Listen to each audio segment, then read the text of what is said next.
questions on Rama's storage extension? Because when we took a vote to put it out to bid, one of my questions was whether or not we were buying for it, or putting it out to bid. And Mr. Harshman said we did. You have an LSA grant, and I believe you're using American Rescue Fund. Yes. Okay. So it's there. Yeah, it's there. But those funds could be used other places too.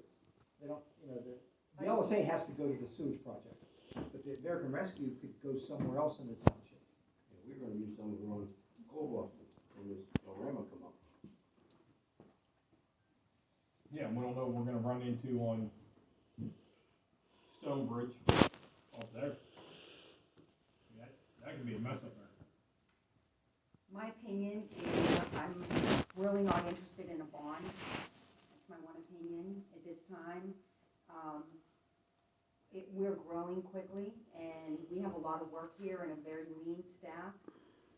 We got hit with a bunch of right hooks this year that took us off course for planning, budgeting, and it also surrounds lawsuits. And if it wasn't for the lawsuits, we would be right on budget. The $3 million that Mingo sewage plant is going to cost, I see it better fit in a 1% PennVest loan. It's a much lower interest rate. Why take an almost 3% 30-year debt loan when you could take a 1% loan? I think PennVest is much more competitive than the bonds. I think the bonds would be good if we had several millions of dollars in public interest projects that would flourish this township as parks and such. I don't know if I'm interested in making such a big dive into that with the year that we just came out of and the what we just dealt. I think maybe if some of these decisions settle in, I need to hear some more. But that's where I stand right about now. Have we ever done a bond? No. Okay. We've done the PennVest loans though. Yes. We've had pretty good luck with them. Yes, they're 1%. Okay. I guess that's something we gotta look at, way out the options of. But again, I'm only one here. I'm just saying, if everybody wants to get a wish list of several hundred, maybe even millions of dollars of projects together, I mean, it's a big undertaking, but, that would be.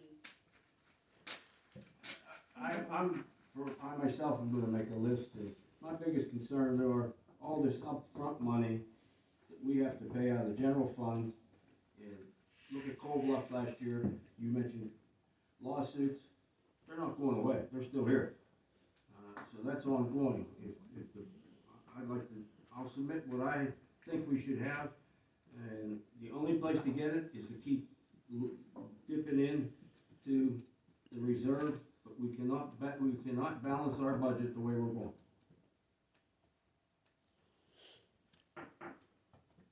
So, let's get some numbers in, and then we can talk about it. Okay.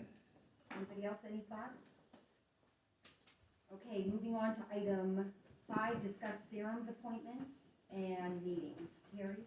Yeah, so in your packets, this did make it in there, there's a letter with a summary of the meeting that Supervisor Eskin and I attended on February 1st, which was last Tuesday,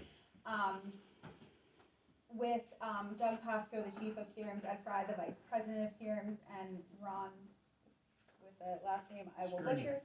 Skrinovich. The Serums representative for Forward Township. We got a lot of excellent information from them. The list of questions we had and the answers that I collected are in your packets, as well as, we asked for their bylaws and who's on their board, things like that. So those are in the attached documents. Regarding the, I'll let Supervisor Eskin speak to how he felt the meeting went, but regarding the Serums appointment that I can just certainly speak to, the idea, so in the supervisor's packets, it's in the last page, or the last 2 pages, breaks down their board of directors, which is, again, confirmed, definitely a board of directors per definition. They have 20 board members, 9 of which are elected officials from their municipalities. And then there are, the difference is the 11 are at-large, which are like the community members with specialties. And we also have a list of, excuse me, when those terms are going to be up. The letter of interest that we received from a community member, I think that she would be awesome for that board, but I do not believe, according to everything I learned, that it would be the right thing for the township to appoint her to the township position, as that's usually the elected officials, the way that the board is set up. So I just wanted to offer my recommendation on that from what we learned. But there's plenty of at-large positions that, I would encourage her to take a look at if she's interested. Is that something we would appoint? No. Okay, so that would be something if a resident wants to volunteer, they can do that on their own. Yeah, yep, contact serums. Does the board feel that we should take the serums representative off of the agenda going forward? The representative? Yes. So so sorry, if I could just one of the questions also was our concerns, per our solicitor's recommendation about having an elected official on as on a board of directors because of the liability concerns. I did just want to mention that although it hadn't gone in front of their board, when we met with the representatives, they did say that they found absolutely no issue with us sending a non-voting liaison just to stay in the loop if someone would be interested in that. But just wanted to put that out there as well. If that was a different option you wanted to go, if you didn't want to completely leave that seat vacant, you just wanted to send a liaison and not have them be a voting member. Do we assert liability with a non-voting liaison? It would just be someone to sit in on the meetings. And they were telling us that, because we asked them, like, Mr. Swett, you talked about what happened with you guys, and so we asked them about that, and they said that they have insurance on their guys. There's no financial obligation. If anything would happen, a bill doesn't get paid, is that, they say that they have insurance on that, and I'm asking you this The question. insurance doesn't cover 941 payroll taxes, guarantee you that. Okay, yeah, just while we're at, That's the big hit. okay. 941. So their That's other weekly 8 communities are okay with this. I don't represent the other 8. I I would get it, advise them not to. but Yeah. the other 8 communities, okay. I mean, what's the importance of being a board member? We have I no mean, vote, they'll take your 30,000 with or without. yeah, a we member being a have no board member. I don't think voting. there's any time. Yeah, the only thing is, we have no say-so in Yeah. what they do. And Gary, as far as the 8 communities, have you known any other communities that got sued federally by a pro se litigant? Okay. So there's things that happen that, I would defer to erring on the side of caution, based on what I've been through here.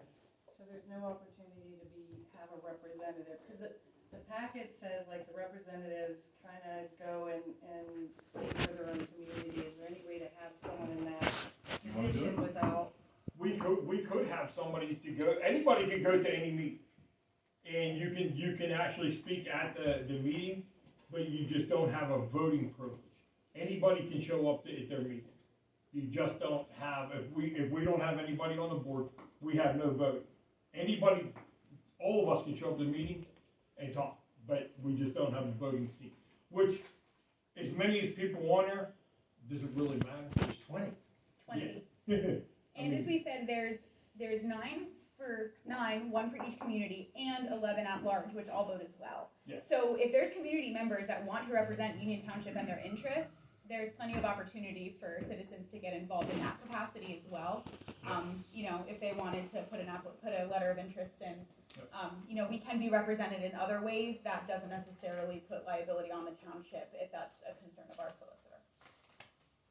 Question for Gary.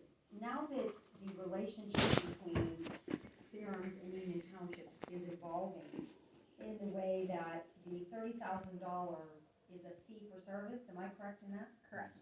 Okay, so we went from donating last year to now a fee for service of $30,000. Is it even ethically appropriate to have board representation on someone that we're paying for as a business model? specifically when if I'm understanding what I read here correctly, the business model is predicated on almost shares of, business ownership. Not ownership per se, but the 9 communities are making the decisions that regulate all of CERMS. Am I missing that? Is that? 9 communities in addition to 11 other at-large voting members that can be from anywhere. I just think the relationship is changing quickly. It is. Well, what happens if they've asked for 30? What if the board votes 20? What would CERMS do? Although that wasn't explicitly asked, they did say that that it is a bill for service, and in the event that they would no longer serve us, because that was something that we were concerned about, making sure that we absolutely had EMS coverage, of course. They would have to notify the state and then give the township 90 days notice that they're not serving us anymore. I guess the other question I would have, if it's a bill for service, What are they offering? why not tie it to the service that's provided? I mean, how many ambulance call-outs did they have in Union Township last year? Was it 10? But they 70 a month. they average about 1.5 calls a day. If they hit In the throughout the year, it averages about 1.5 calls. He was telling us that he said some days we have 5 calls here a day. It might go 24 hours, 48 hours before they have another call. But it averages out about, wasn't it 1.5? Yeah, so There was 68 last month. So how they justified it, and this is just what they told me, just the messenger. The Serums came up with this model based off of use, as you were referring to, and so they said that basically it follows very straight. More people, more calls, about 100 per 1,000 residents, and that makes us out to be an average of 1.5 a day. And they said that from their research, it does come out to be pretty much that. And so that's why they recommended the $5 per resident, which is how we got to that. It's actually 28 something, $5 per head per resident, because it's based off of how many people, and how many people dictates how many calls, which is how much you use them. So that's how they came to that conclusion. And so it is based off of, and so then in addition, which I gave you all in a previous packet, and then I believe I emailed Ms. Dupree, because I didn't think that she was on the board when it was in that packet. The actual funding proposal that was sent to us in October of 2021 does also state that it's $5 per citizen for all of the municipalities, except for the 2 municipalities that actually have permanent EMS stations or EMS staged there all of the time. One is Jefferson Hills and Elizabeth? Yeah, it was Elizabeth. Yeah. And they're, Pay extra. yeah, and they're $8.50 a person. You didn't have to ask them if this is a cost that's gonna rise? They stated in our discussions that they set this up with anticipation that this was going to sustain them for the long haul. Yeah. My question, get that Where we right have in? guarantee. Yeah, there is no guarantee in that, and it's like every subscription, once they hook you, it builds fast. That'd be my question, whether it's, they do have municipalities right now that donate over $15,000 a year to them, just because. There is one municipality that does not, well, they donate, what was it, a couple $100. West Elizabeth has 300 residents. They have a very, very small working budget. They donate, I think they were saying that they were gonna give them $1,000 because there's only 300 residents in it. They did state that, just in this regard, I had notes that Elizabeth and Jefferson were already donating $100 to $150 a year. Clarendon gave their in-kind donation of $36,000 in gas. So that's how they contributed, and they were fine with that sort of contribution. And then, they had the very, very small municipalities that were, just giving $100 or whatever, that they're now being asked to donate whatever it is, and that's why, that was one of the municipalities that had that, he referred to it originally as a hardship clause, and then when we met, he said it wasn't a hardship clause. It's basically just, hey, this first year we'll work with you if you can't give us the full money in this year and you have to roll some of it over to next year, that's fine, but we gotta get, but you're not out of paying what you're expected to pay. Two of the ambulance services that we could look at, Tri-Community, I think the one's Tri-Community, they're pretty much, they said if they make it through the rest of the year, they're gonna be lucky. The one, I can't remember which one does Menneson area, they're pretty much, if they make it through the rest of the year, more than likely, Serums is probably gonna take them over. If they do, then that could possibly put an ambulance in our township to, that way it's closer to Menneson for them. They are talking about, I know how to screw his name up, Jonathan. Medeiros, yeah. He, within the next month, he's supposed to have a ALS vehicle here in the township. He works from his house a lot. Whenever he has to do 24 hours of paperwork, so he sits at the house, we will have an advanced life support system in our township whenever he's not out on the road. Which is an ambulance that can do everything an ambulance can do except transport. Yeah. So it'll have all the equipment. He can do everything that an ambulance can do. One of the things I think you ought to clarify, you said they make 1.5 trips average into Union Township A day, a day, a day, not a month. no, a day. And then, Michelle said, what? It said 68 last month. 68 last month. Yeah. Yeah. So 1.5 a day would be 45 as an average. Yeah. Now, I watched the, Elizabeth's meeting in November, I think it was, where they were presenting this to them. I think Elizabeth actually offered them 55,000 extra just to get them to house in their community. So, like, that was a big deal to them. So they were willing to pay the subscription rate, but they were talking 50 to 55,000 as an offer to try to make sure there is an ambulance in their community 24 hours a day. So that Mr. Medeiros being there, even if it's just some of the time when he's working, hey, that's actually a free bonus. My thoughts on the ambulance, we need it. I don't like the 30,000 being dumped on us. I think for the taxpayers, this board should do due diligence. We should call everybody we can call.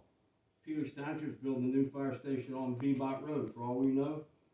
Their paramedics might want another, emergency vehicle, and they said, no, not enough. Maybe we contact them, they might.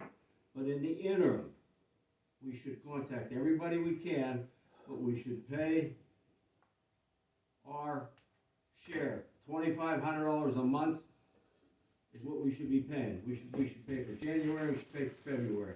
And we should wrap this up in the next month, if somebody else wants us or not, unless they can't give us a decision. That's my thought. I think that's fair, I mean, it's, Yeah, they're willing to work with us on the pay, whether we pay monthly, weekly, Quarterly. well, They have that's not a the lot of issue, a lot of them. it's just the money Yeah, itself that yeah. we were not budgeting for. Well, and that's he said that they've been working on this for 2.5 years. They started this 2.5 years ago working on it. I said, why did we just find out about it? You come to us in October, November, and dump $30,000 on us. Why? And he said, you guys should have known. Well, we didn't know. This is why we're having these meetings. Did they say what they were gonna do with the windfall of $500,000? Well, I mean, they did say, like, an average ambulance right now costs them, I think in the packet I got from Terry, it did list what they were gonna do with the Yeah. money. just to get an ALS ambulance up and running, $750,000. One. You know, their ambulances are getting older, they need to start replacing stuff, and they just don't have the money coming in. You know, for what they say. Business. I'd like to make a motion that we do some due diligence, contact other ambulance services and pay the 2,500 a month Well, for. we can't, we're just We're just discussing discussing. tonight, so we can't motion for payment. We can put that on the next meeting agenda, but as far as due diligence and having our, administrators do some legwork, I think we can absolutely do that. So Rick, could you explain what you think? What information you'd like? Yes. I think we should contact the surrounding paramedics, emergency companies to see if they would entertain us and what cost. And get a yes or no out of them. And also, Bobby should put on the agenda payment for serums for next, on the next meeting to be approved. And I don't know if anybody has time to do this, and I have a trouble going forward when I don't know what the past was, and I really would like to know what the donations were for the last 5 years in the other 8 communities. I don't know if that's possible to get from, It's funny, cause in the Elizabeth meeting in November, they were asking, before we pay this, what's everybody else paying, what's Union paying, so I think every one of their 9 communities are asking the same thing you're asking, which is, what's everybody else paying, what have they been paying? and I don't know if the board's opposed to this, and for no other reason other than the sheer clean, the cleanliness of a right to know. And obviously, we've had a lot of right to knows here this year. We've had a lot of discussion. I'm not gonna speak for the whole board, but I support the right to know process. But we also have to, if you need support, like we did with Sarah, to make sure it's accurate, that's why we did what we did with Sarah. But I do support that, and I think that's the best and easiest way to do it, and I don't know if the board's opposed to that. I think if Bobby says, It's the quickest too. quick, Yeah. just right to knows to 9 communities, asking what their donations were for the last 5 years. I know if we got that right to know, that would be a keystroke function for Frank Palermo in the QuickBooks. From the administrative perspective, I tried to poke around as I was, I've been doing this research, and it was extremely time consuming to try and figure this out, and so, and I'll do it, of course, but from our end, a right to know would save us a It would whole be lot of hours. simple, and it would, I think, unless the board's opposed to that, Yeah, absolutely do it. board, what are you thinking? I agree. Gary, do you have any quick way. opposition to that? Did the gentleman you spoke with serums, did he have any, problem with just providing that to you? Like, did you ask him? We didn't Do you ask have a him. list of, Yeah, we didn't, well, I mean, but that's a possibility, you could just, maybe just ask them to provide it with you? not for the last 5 years, you're not gonna have, no, Oh, yeah. Yeah, we're not for the last 5 years, we're not. How gonna long have has it. serums been, since Jefferson Hill Just became 5, I serum? Just 5, okay. But I don't know if they, and we can try, but I don't know if they are gonna be weird about releasing that information, because once it's in their hands, it's not like public record. I was just trying to make it easier on you, that you didn't have to do 9 right to know, that maybe he would provide it for you. I'm sure he probably wasn't. No? Okay. You guys met with him, not me, so I don't know how Well, that I don't would think it's that, I think it's correct to ask the Yeah. municipalities who are actually paying it, and, Get it yeah, straight that is from the them. simplest way. I don't think we need a motion for that, that's an administrative function, but I think that would help the board in understanding, how did, if the other municipalities have been paying and donating so much, how has it been accepted for so long in Union to only pay 1,000? I'm a little confused on that, to where we jumped from there to here. All right, any other thoughts from the board?